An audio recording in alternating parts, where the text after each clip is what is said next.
Next on Current Snooze, in his Christmas message to Vatican leaders, Pope Francis warns the church must adapt and embrace change or it will become increasingly irrelevant. It's known as Simbagnabi, a 9-day novena preparing Filipino Catholics for the birth of Christ.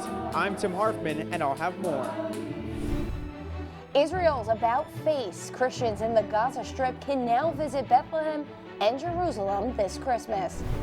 Plus, the world's largest Christmas tree is now lit. The news starts right now.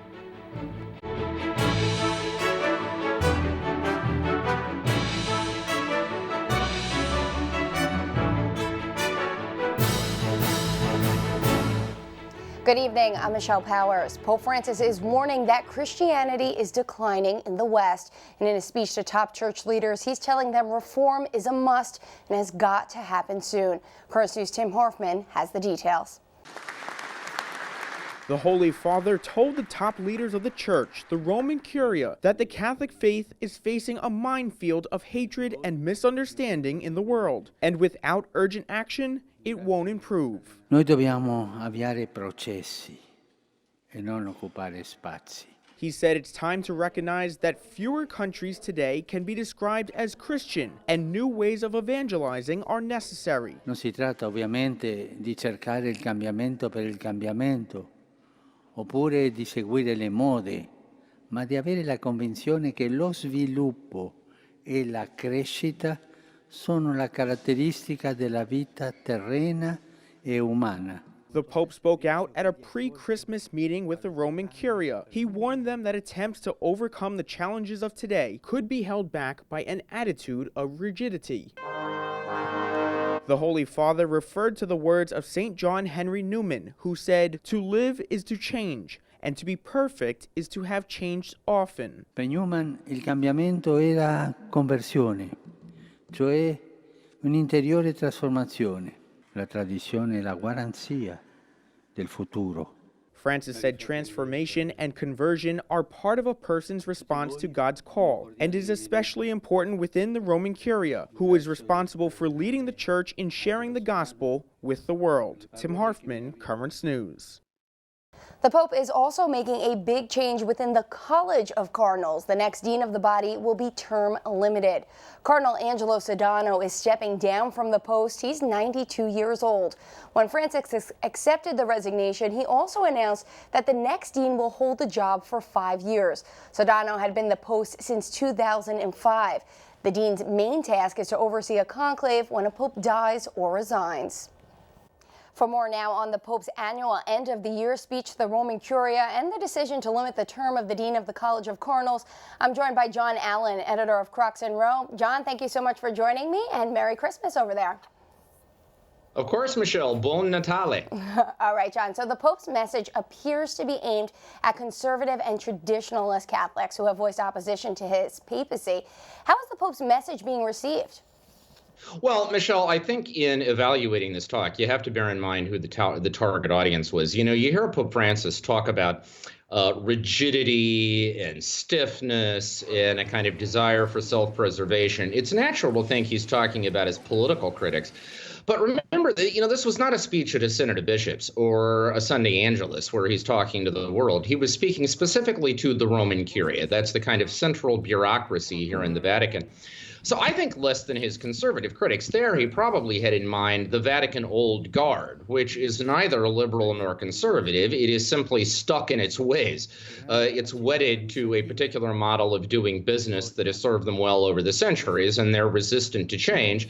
I think this was Pope Francis trying to say change is coming whether you like it or not. In terms of how it's being received, I think it would depend on who you talk to. I think there would be some in that old guard who would not be terribly excited. I think there are others inside the system who have seen its dysfunctionality for a long time, who are hoping that this means that the logjam will finally break. So, John, you mentioned the old ways. In his speech, Francis acknowledged that Christianity no longer holds the commanding presence and influence that it once did. What changes do you think he'd like to see? Well, I think you had your answer in that curious speech. Remember, he said absolutely everything about the institutional church, up to and including the Vatican, has to be reconceived in service to mission. to evangelization, both to people who have heard the Christian message centuries ago but have become distant from it, or people who have never heard it in the first place.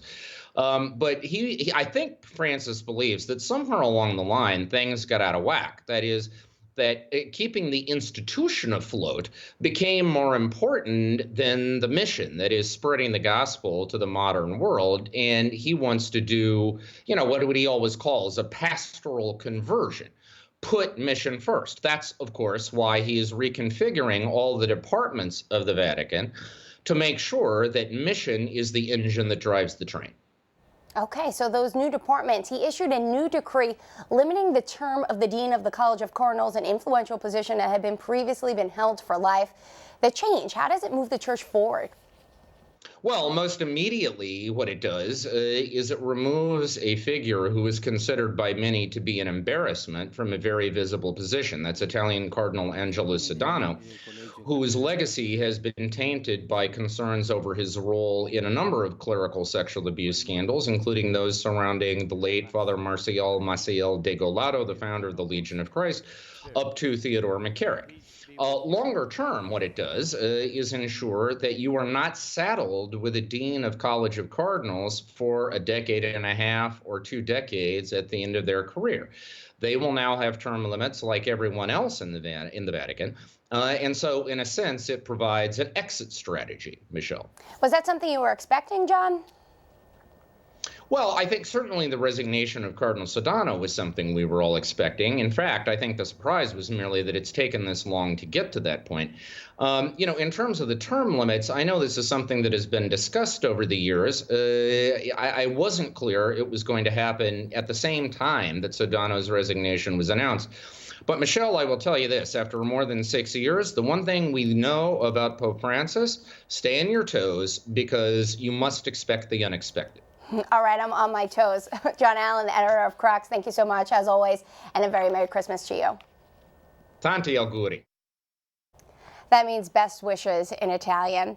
Now for more big news from the Middle East. Tonight, 5 men are facing the death penalty over the murder of Saudi writer Jamal Khashoggi. This morning's verdict shielded Saudi Arabia's leader from any blame in the case.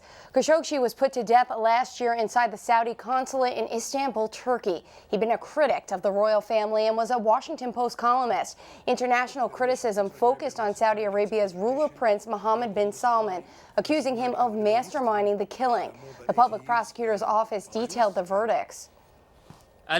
First, the death sentence for 5 of the defendants who committed and participated in the murder of the victim. May he rest in peace. Second, imprisoning 3 of the defendants for covering up this murder and violating regulations for a range of sentences that total 24 years. Bin Salman escaped any responsibility for ordering the Khashoggi murder. The court ruled the killing was not premeditated. Boeing today fired its chief executive, Dennis Muilenburg. The big change comes as the company fights to get back on track after twin disasters involving its 737 MAX jetliner. Darryl Forges reports the latest. 2019 proved to be a challenging year for Boeing CEO Dennis Muilenburg. Now the company's chief is out, stepping down immediately. According to a press release by Boeing, quote, "A change in leadership was necessary to restore confidence in the company moving forward as it works to repair relationships with regulators, customers, and all other stakeholders." Boeing announced David Calhoun will take over in January. The company has suffered several crucial and costly setbacks with their 737 MAX airplane. 2 fatal crashes that killed 346 people caused Boeing to ground the plane. One on October 29th of 2018 in Indonesia, the other in Ethiopia on March 10th of this year. We can and must do better. We've been challenged and changed by these accidents. Muilenburg testified before the Senate back in October over the issues. We've made mistakes, and we got some things wrong.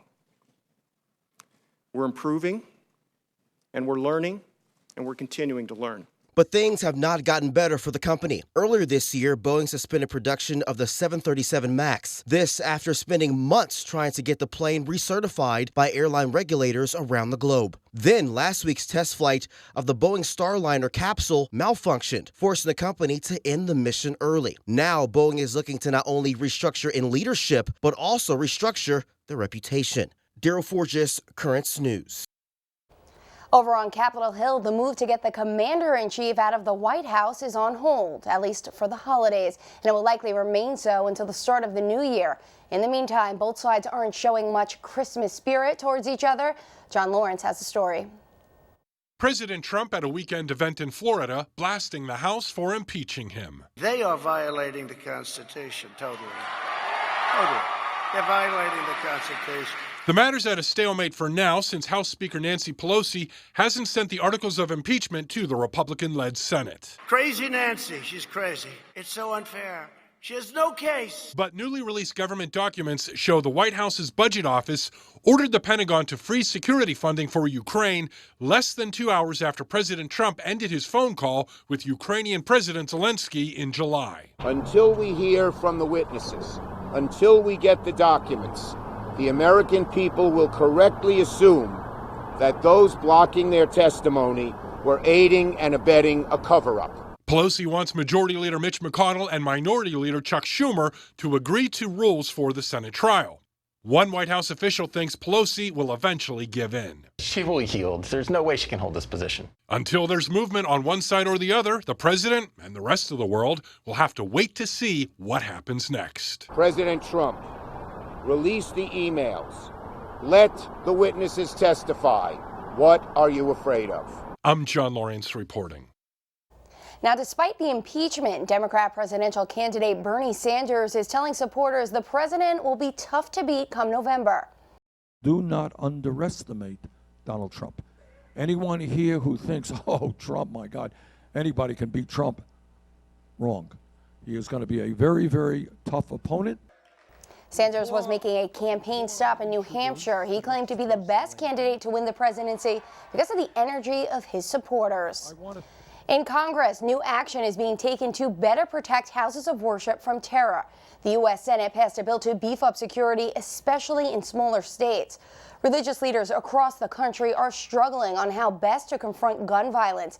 Federal security money has been available to religious centers in big cities, and the new legislation would send help to smaller places. The bill is on the president's desk, and he's expected to sign it. The rush to be with family and friends in time for Christmas is hitting roadblocks in many parts of the United States tonight. Bad weather is the culprit. Heavy rain, damaging winds, snow, and freezing temperatures are turning highways into no-go zones. In Virginia, a massive pileup of at least 35 vehicles on the interstate shut down the highway. At the same time, more than 10 million people are under flood watches across Georgia and South Carolina. Airlines are reporting sporadic delays at several hubs. But there's also some good news being forecasted. Weather will be mild and dry come Christmas Day in the central U.S., the Northeast, and the Southeast. Bethlehem will be open to all Catholics for Christmas. After all, the Israeli government had banned Christians in the Gaza region from visiting the place where Christ was born. The Israelis are reversing that decision after the Catholic Patriarch of Jerusalem and other church leaders protested. Now travel permits will be granted to Palestinians. Over 1,000 Christians live in Gaza, but that population is rapidly declining. There's a lot more news headed your way. Celebrating a centuries-old Filipino tradition at Corpus Christi Church in Woodside. Plus, the Pope visits sick children, spreading his Christmas message of peace and joy. And the lighting of the National Menorah on the first night of Hanukkah. And we want to update you on one of our Christmas programming here on Net TV. Starting tomorrow, Christmas Eve, Current Snooze will be on hiatus. The newscast will return the day after New Year's, January 2nd. While we're away, New York's Catholic station Net TV will be televising special holiday-themed shows. For information about what's going on the air, go to netny.tv.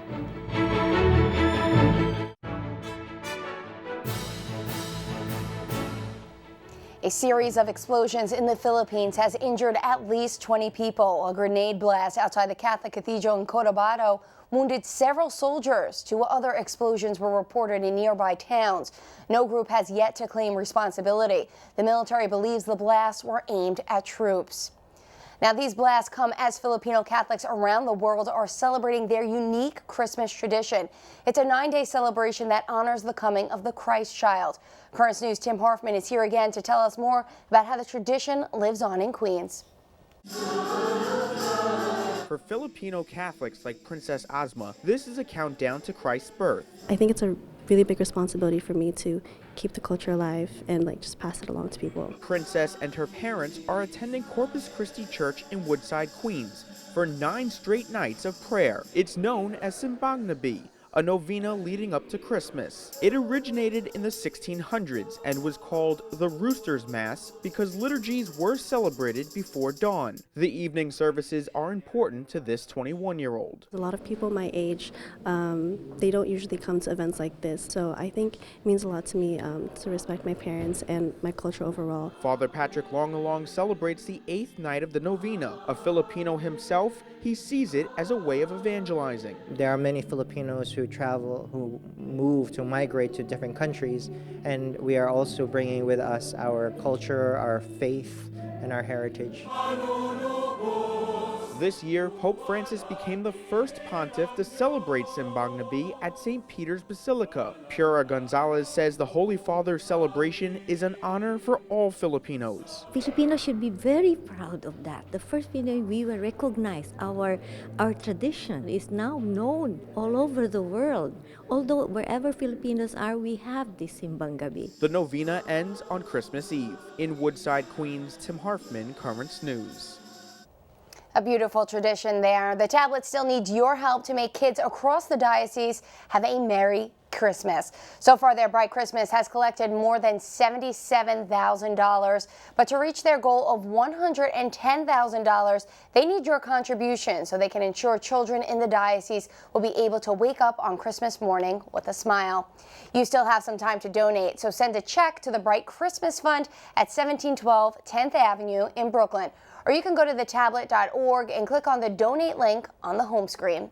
And Pope Francis made a special visit over the weekend to a place that might otherwise not have felt the holiday cheer. He spent the day with sick children just a stone's throw away from the Vatican. Pope Francis took time out of his busy Christmas season to spend time with these children and their families. They all received medical aid from the Santa Marta dispensary. The office inside the Vatican has provided medical assistance to families in need for over 90 years. The Pope praised the parents and volunteers there for bringing joy to children's lives despite the hardships they may face. Fare gioia ai bambini è una cosa molto grande. Anche I genitori, quando sanno giocare con I bambini, fanno una cosa molto grande. Giocare con I bambini, l'espressione dei bambini, che sono innocenza, promessa, tante cose buone. The Pope had a big smile on his face as he listened to this children's choir.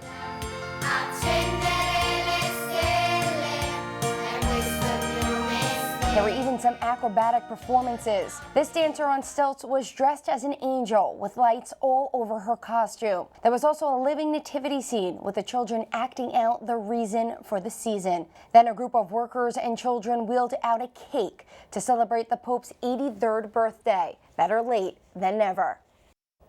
The Pope also told the kids gathered there that this Advent season they must strive for peace. He said that war kills everything, and the only way to defeat it is to love. On to Hanukkah, the 8-day Jewish Festival of Lights began on Sunday. The National Menorah was lit last night in Washington. It sits south of the White House and is said to be the largest in the world. For the next 8 days, Jews around the world will light a candle on their menorahs and remember a miracle that God performed thousands of years ago, allowing a flame to burn in a temple for that long, despite there being only enough oil for one night. And still to come on Current News, the world's biggest Christmas tree, the staggering stats that put it in the Guinness Book of World Records. And celebrating the season from the Brooklyn Diocese to the Vatican, the sights and sounds of Advent. And please check out one of the latest features in the tablet, the Our Diocesan Family page. That's where you can send in photos of your family receiving certain sacraments, such as baptism, First Communion, confirmation, and marriage. For more information and to submit your pictures, go to thetablet.org/ourdiocesanfamily. We'll be right back.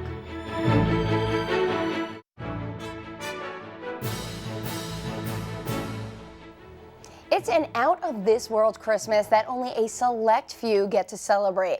The astronauts aboard the International Space Station are spending holiday greetings from some 254 miles above Earth. The two-man, two-woman crew, more festive attire, and Santa hats in a video wishing everyone a very Merry Christmas. They say they plan on enjoying smoked salmon and fruitcake on Christmas Day. It has the distinction of being the world's largest Christmas tree, and it's now lit. Eccolo qua, bravo e grazie anche a... Hundreds of lights are illuminated along 27,000 feet of cables on a mountain slope overlooking the town of Gubbio in the Umbrian region of central Italy. A Franciscan priest from the Holy Land flipped the switch this weekend, turning on the massive Christmas display. It's more than 2,000 feet tall and 1,100 feet wide. The tree is listed in the Guinness Book of World Records as the biggest anywhere. Finally tonight, after a month of waiting, he's finally here. Believers will soon celebrate the birth of the Son of God, a tiny infant who would change the world. Ahead of the Christmas holiday, we would like to take a look back at how Catholics prepared for the birth of Jesus, both here in the Diocese of Brooklyn and across the sea at the Holy See. Let's take a look.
E se la vita rinasce è davvero Natale. Buon Natale a tutti.